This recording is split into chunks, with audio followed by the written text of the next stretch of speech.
चंदनपुर पंचायत की पहली महिला मुखिया बनी थी रेणु देवी। उम्र करीब 32, पढ़ी लिखी, मजबूत इरादों वाली। पति की असमय मृत्यु के बाद वह गांव की राजनीति में आई थी, लेकिन राजनीति से ज्यादा उसकी चर्चा होती थी उसकी खूबसूरती और बेबाकत तेवरों के लिए। रेणु अपने काम से ज्यादा दिल से पंचायत चलाती थी।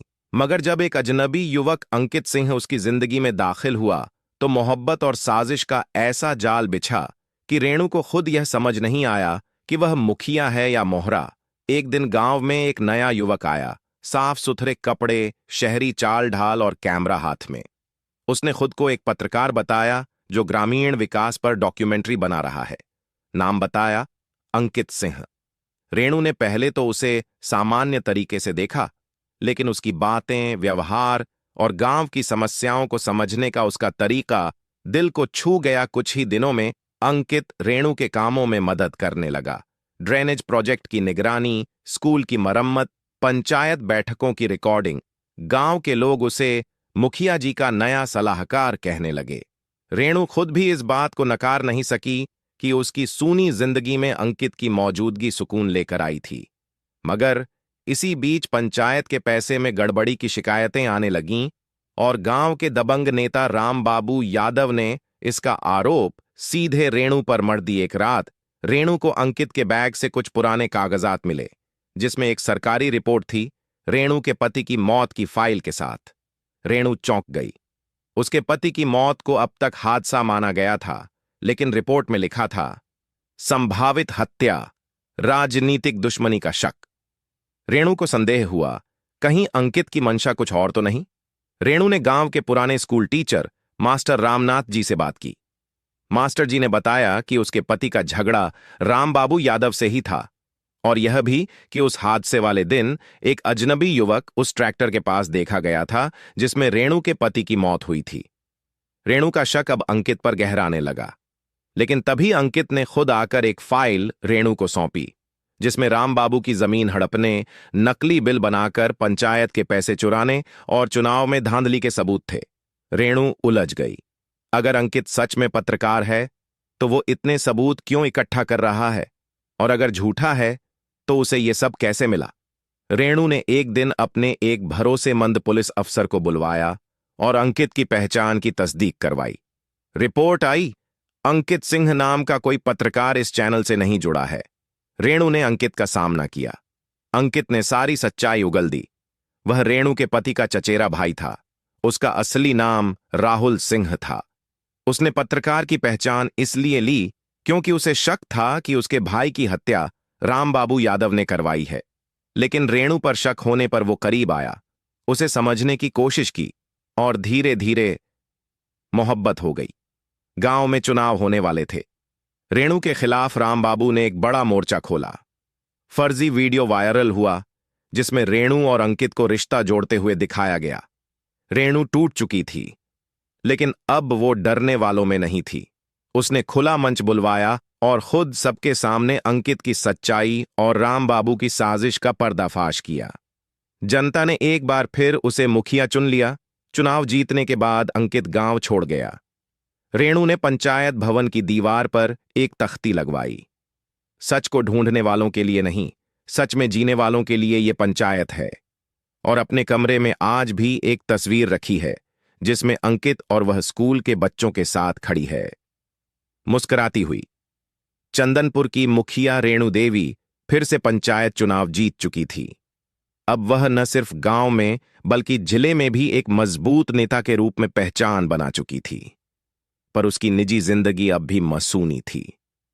अंकित यानी राहुल सिंह, जिसने अपने भाई की मौत की गुत्थी सुलझाने के लिए रेणु के करीब आकर मोहब्बत की थी, अचानक चुपचाप गांव छोड़कर चला गया था।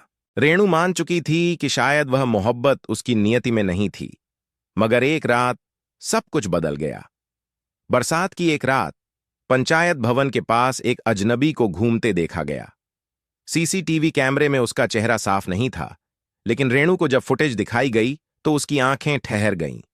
वो वही आंखें थीं, वही नजाकत, वही चाल।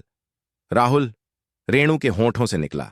लेकिन सवाल था, वो लौटा क्यों और चुपचाप क्यों?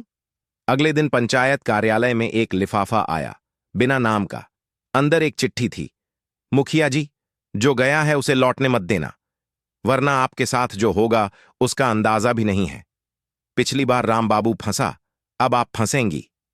रेणु ने यह बात किसी को नहीं बताई, लेकिन उसके भीतर डर नहीं, गुस्सा उठा। उसने गांव के पुराने मुंशी को बुलाया और कहा, जिसने भी ये चिट्ठी भेजी है उसका डर मेरे गांव में नहीं टिकेगा। चाहे राहुल हो या उसका दुश्मन। रेणु के घर की सफाई के दौरान एक पुराना संदूक निकला, जो उसके पति का था। उसमें एक डायरी मिली। डायरी में एक नाम बार बार लिखा था। यह वही जगह थी जहां उसका पति आखिरी बार किसी मीटिंग के लिए गया था, और यहीं से राहुल की जांच फिर शुरू हुई थी। रेणु ने फैसला लिया, अब वो खुद वहां जाएगी। रेणु बिना किसी को बताए रात में सरकारी गाड़ी से खगड़िया घाट पहुंची। वहां एक पुराना गोदाम मिला, अंदर अंधेरा और सन्नाटा। जैसे ही उसने टॉर्च जलाई, एक नकाबपोश ने उस पर हमला कर दिया, पर रेणु ने अपनी बंदूक निकाली और हवा में गोली चलाई। हमलावर भागा नहीं, बल्कि सामने खड़ा हो गया। मैं ही हूं राहुल। रेणु को गुस्सा और राहत दोनों का झटका एक साथ लगा। राहुल ने बताया कि वह गांव इसलिए नहीं लौटा क्योंकि उसे लगा था कि रेणु को बदनामी से बचाना चाहिए, लेकिन जब उसने जाना कि वही लोग अब रेणु को मारना चाहते हैं जो उसके भाई को मार चुके हैं, तो वो लौट आया। राहुल ने बताया कि उसके भाई ने जमीन घोटाले का पर्दाफाश करने वाले सबूत उसी गोदाम में छुपाए थे, पर अब उस जमीन पर एक बड़ा इंडस्ट्रियल प्रोजेक्ट बनने जा रहा है, जिसमें कई बड़े नेता और माफिया शामिल हैं। इसलिए वे दोनों अब एक नहीं, दो दो दुश्मनों से लड़ रहे थे, राजनीति और सिस्टम। रेणु ने एक योजना बनाई।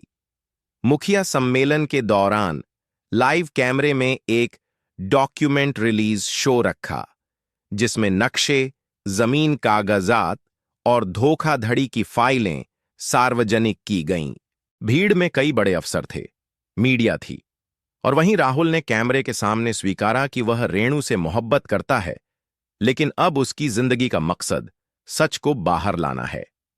शोर मच गया। मुख्यमंत्री कार्यालय से केस की जांच के आदेश हुए। कई अफसर सस्पेंड हुए। कुछ महीने बाद रेणु के घर में एक सुबह चाय की मेज पर 2 कप रखे थे। बाहर अखबार की हेडलाइन थी, चंदनपुर की मुखिया को मिलेगा राज्य स्तरीय ईमानदारी पुरस्कार, और भीतर राहुल किताब पढ़ रहा था। रेणु बोली, तुम अब यहीं रहोगे ना? राहुल मुस्कुराया, अब तुमसे अलग क्या रहना है मुखिया जी। रेणु देवी अब न सिर्फ चंदनपुर की बल्कि पूरे जिले की सम्मानित मुखिया बन चुकी थी। भ्रष्टाचार का पर्दाफाश, अफसरों की गिरफ्तारी और पंचायत में साफ सुथरा काम, इन सब ने उसे राज्य सरकार का सबसे प्रतिष्ठित लोकनीति पुरस्कार दिलाया। राहुल सिंह अब उसके साथ था, बतौर सलाहकार, हमसफर, और धीरे धीरे लोग उन्हें मुखिया जी और जीजा जी कहकर बुलाने लगे। लेकिन राजनीति में स्थायी चीजें नहीं होती, न समर्थन न दुश्मनी। और एक दिन जब शादी की शहनाई बजने ही वाली थी, एक सुपारी किलर गांव में दाखिल हुआ। रेणु और राहुल की शादी तय हो चुकी थी। गांव में खुशी का माहौल था, लेकिन ठीक शादी से एक रात पहले पंचायत भवन की दीवार पर लाल रंग से लिखा गया, मुखिया बने रहना है तो शादी छोड़ो, वरना विधवा बनोगी। गांव के कुछ लोग डर गए। कुछ ने कहा, यह तो पुराने दुश्मनों की चाल है, लेकिन एक बूढ़े चौकीदार ने कहा, बिटिया, यह सियासत है, यहां प्यार की कीमत जान से चुकानी पड़ती है। उसी रात गांव के बाहर एक बाइक सवार उतरा, चेहरा ढंका, आंखों में सिर्फ पैसे का लालच।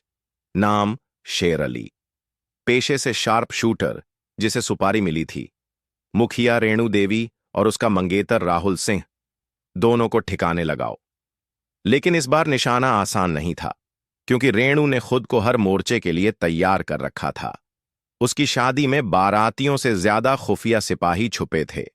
शादी का दिन आया। रेणु लाल बनारसी साड़ी में और राहुल हल्दी की गंध में डूबा हुआ। मंडप सजा, मंत्रोच्चार शुरू हुआ। लेकिन ठीक 7वें फेरे से पहले तेज धमाका हुआ। पंडाल के पास एक पिस्टल गिरती है, भगदड़ मच जाती है। राहुल फुर्ती से दौड़कर रेणु को ढक लेता है। एक गोली उसके कंधे को छू जाती है शेर अली भागता है, लेकिन गांव की भीड़, सिपाही और रेणु खुद जीप में सवार होकर उसका पीछा करती है। शेर अली पकड़ा गया, लेकिन पूछताछ में चौंकाने वाला नाम सामने आया।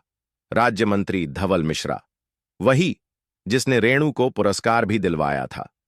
असल में रेणु के खुलासों से जमीन घोटाले में उसके शामिल होने का भी शक था, जो अब वायरल हो रहा था। मंत्री को डर था कि शादी के बाद राहुल और रेणु मिलकर बड़ा खुलासा करेंगे, इसलिए शादी से पहले ही उन्हें खत्म करने की साजिश रची गई। रेणु ने शपथ ली, शादी तभी होगी जब ये केस अदालत तक पहुंचे और न्याय मिले। राहुल ने भी साथ दिया, कंधे पर पट्टी बांधे कोर्ट के चक्कर लगाए। साल भर केस चला। मीडिया, विपक्ष, जनता सब रेणु के साथ खड़े हो गए। अंततः मंत्री धवल मिश्रा दोषी पाया गया। उम्र कैद की सजा हुई और रेणु को जननाई का सम्मान मिला। पहली बार किसी मुखिया को राज्यपाल ने बुलाया। 1 साल बाद उसी गांव में, उसी मंदिर में, उसी लाल साड़ी में रेणु और राहुल ने 7 फेरे लिए, लेकिन इस बार फेरे में शंख की आवाज के साथ गांव की बेटियां गा रही थीं, हमर मुखिया दीदी अब घरवाली भइल। रेणु ने शादी के बाद भी मुखिया पद नहीं छोड़ा, बल्कि पंचायत भवन का एक कमरा अब जन संवाद केंद्र बना, जहां हर लड़की अपनी बात कह सकती थी। रेणु अब भी सुबह उठकर मंदिर जाती है, लेकिन अब अकेली नहीं। राहुल साथ होता है, कभी माइक संभालता है, कभी दुपट्टा। और जब कोई बच्चा पूछता है, मुखिया दीदी आप डरती नहीं, तो वो मुस्कुराकर कहती है, प्यार से बड़ा कोई डर नहीं होता।